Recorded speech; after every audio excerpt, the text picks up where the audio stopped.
사회적으로 핫한 이슈를 키워드로 알아보는 핫키워드 시간입니다. 함유진 캐스터 안녕하세요. 안녕하세요.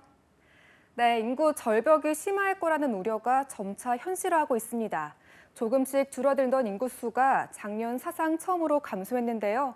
대한민국 정부가 수립되고 첫 인구 감소인데 이번 조사에서 눈여겨봐야 할 부분들 핫키워드에서 짚어보겠습니다.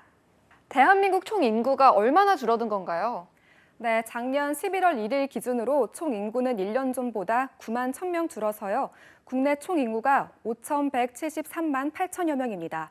비율로는 0.2% 정도 줄어든 것인데요. 얼마 안 되는 것 같다고 생각할 수도 있지만 대한민국 정부가 수립된 1949년 집계가 시작된 이후 72년 만에 처음으로 감소한 것입니다.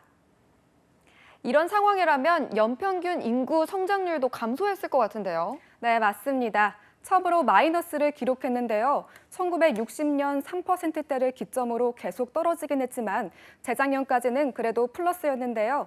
지난해 마이너스 0.2%를 기록하면서 처음으로 인구수 자체가 꺾인 것입니다. 통계청은 인구 자연 감소도 영향을 미쳤지만 외국인이 코로나로 국내에 들락날락 못하게 되면서 2.7% 줄어든 것이 요인이라고 분석했습니다.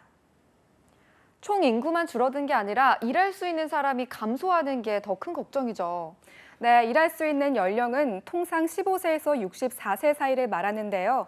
이 인구가 1년 전과 비교하면 34만 명 넘게 줄었습니다.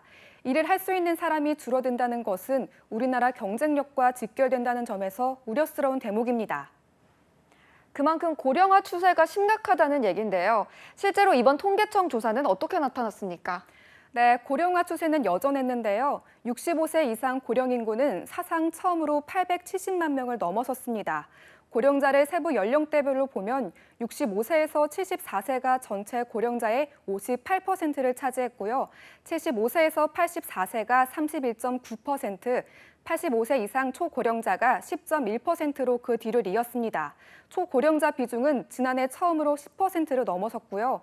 고령층 증가에 따라 생산 연령 인구 4.2명이 노인 1명을 부양해야 하는 상황입니다.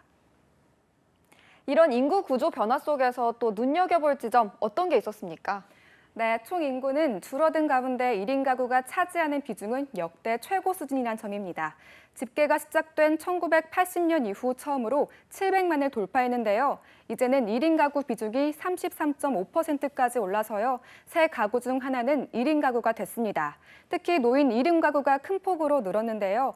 65세 이상 1인 가구가 1년 전보다 10% 가까이 늘었습니다. 2인 가구도 전년보다 3.6% 늘어서요. 600만을 처음으로 넘어섰습니다.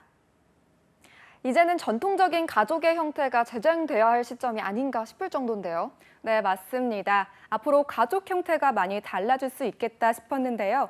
혈연으로 맺어지지 않은 친구나 애인과 같이 사는 가구가 11.6%나 증가했습니다. 우리나라 비친족 가구는 47만 3천 가구가 됐는데요. 가구 수나 증가폭 모두 역대 최대를 기록한 겁니다. 반면 진짜 가족이 사는 친족 가구는 1년 전보다 0.4% 줄었는데요. 비중도 2016년까지는 70%를 웃돌았지만 지난해에는 64%대까지 떨어졌습니다. 네, 모든 일에는 타이밍이라는 게 있죠. 인구 정책을 둘러싼 문제 역시 강도 높은 고민을 해야 할 시점입니다. 지금까지 핫키워드 함유진 캐스터였습니다. 고맙습니다.